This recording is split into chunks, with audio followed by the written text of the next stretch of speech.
मृदा में, काली मृदा में देख रहे हैं कि सबसे पहले इसका निर्माण प्रक्रिया हम लोग देखें। निर्माण कैसे हुआ?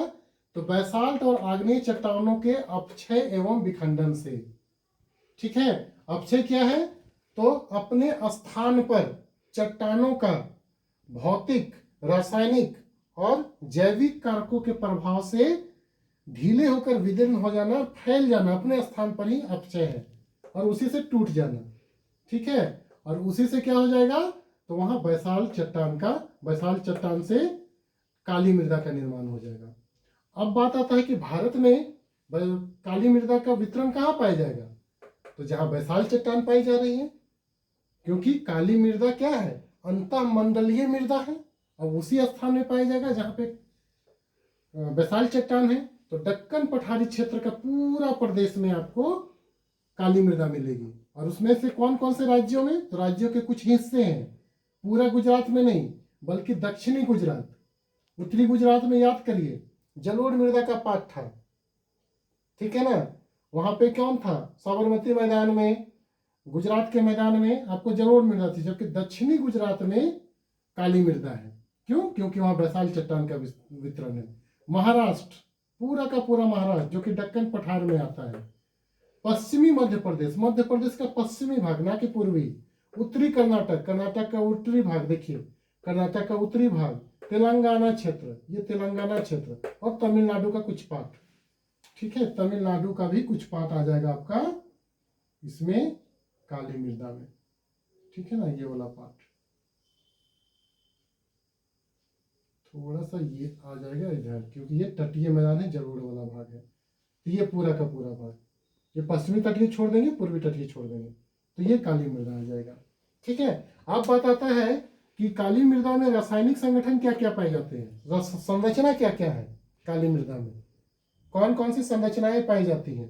तो काली मृदा में आप गौर करिएगा कि सबसे अधिक, काली मृदा में सबसे अधिकता किसकी पाई जाती है? अधिकता तो चूना का, ठीक है, लोहा का, मैग्नीशियम, एल्यूमिनियम तथा पोटास।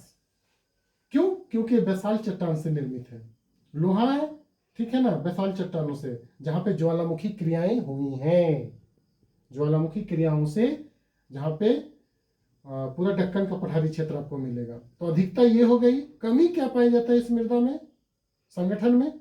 तो फास्फोरस, नाइट्रोजन और जैव पदार्थों की कमी पाई जाती है। ठीक है, कमी पाई जाती है फास्फोरस, नाइट्रोजन और जैव पदार्थों की। अन्य विशेषताओं देखते हैं कि इसका उपनाम क्या क्या है। तो पहला उपनाम तो आप जान रहे हैं, क्योंकि इस मृदा में कपास की खेती अधिक होती है, इसीलिए इसे काली कपासी मृदा भी कहते हैं उपनाम के रूप में। और रेगुर मृदा भी कहते हैं, हालांकि एनसीईआरटी में रेगर नाम लिखा हुआ है, तो आप रेगर रेगुर दोनों लेके चलिएगा। कॉम्पिटिटिव एग्जाम में हिंदी में अगर दोनों पूछता है तो दोनों में कोई एक रहेगा, उसको मार लीजिएगा आप लोग। और इसको एक अन्य मृदा के नाम से जाना जाता है, उसको बोलते हैं स्वतः जुताई मृदा, सेल्फ प्लंगिंग सॉइल। क्यों सेल्फ प्लंगिंग सॉइल है? तो इसलिए है सेल्फ प्लंगिंग सॉइल क्योंकि काली मृदा जो होती है उसमें जल की पारगम्यता बहुत महीन कण होता है, उसमें पारगम्यता अधिक होती है, महीन कण होता है। जब जल की कमी हो जाती है तो उसमें एकदम दरार पड़ने लगते हैं, और दरार जो पड़ते हैं तो उसी दरार से वायु प्रवेश करता है, जल प्रवेश करता है इसमें, और चिपचिपा हो जाता है। ठीक है ना, चिपचिपा हो जाता है, याद करिए, एकदम चिपचिपी हो जाती है मृदा। ठीक है, तो हम लोग हल की जुताई क्यों करते हैं मृदा में? ताकि उसका मृदा को पूरा हम लोग ढीला कर दें, वायु घुसे, पानी घुसे उसमें, इसीलिए 2-3 बार हम लोग जुताई करते हैं। तो ये मृदा खुद ब खुद जुताई होते रहती है, इसीलिए इसको सेल्फ प्लंगिंग सॉइल या तो स्वतः जुताई मृदा कहते हैं। अब देखिए कि उपयुक्त फसल कौन है इसके लिए। तो इसके लिए उपयुक्त फसल है, सबसे उपयुक्त फसल है कपास। ठीक है, अब देखिए कपास के अलावे महाराष्ट्र, गुजरात में आपको इन कपासी मृदा क्षेत्रों में गन्ना का भी उत्पादन होने लगा है। ठीक है, क्यों? क्योंकि वहां पे गन्ना के लिए शर्करा मिलता अधिक है, समुद्र से जो आर्द्रता आती है उससे। ठीक है ना, चना की भी खेती होती है काली मृदा में, खास करके आप उत्तरी छोटे नागपुर पठार में जाइएगा राजमहल हिल की ओर, तो वहां पे चना की खेती भी होती है इससे, ठीक है ना। इस मिट्टी की विशेषता क्या है, तो नमी का अवशोषण एवं क्षय धीमी गति से होता है। काली मृदा में जो मॉइस्चराइजर होते हैं, जल की जो मात्रा होती है, वो धीरे धीरे अवशोषित होता है, ठीक है, लंबे अवधि तक चलता है धीमी गति से, और क्षय भी कम होती है। अतः नमी जो होता है मॉइस्चराइजर इस मिट्टी में लंबी अवधि तक बना रहता है इस मिट्टी में।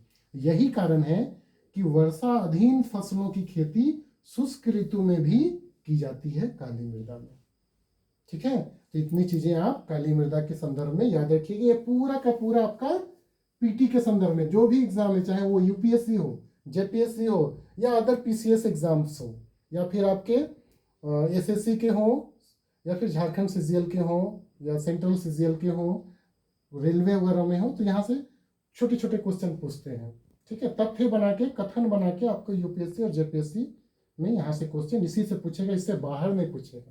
तो इतनी चीज़ें आप याद कर लीजिए। बाकी बात जो मैं क्लास में आपको लिखवाया अभी मेंस में, मेंस के दृष्टिकोण से जो पूरा पैराग्राफ करके नोट्स बनवाया, वो आपके मेंस के लिए है सेंटेंस बना के, जबकि ये आपके पीटी के लिए है, ठीक है। तो इसको आप लोग याद करिएगा, एक अलग पेज में रखते जाइएगा। चलिए ठीक है।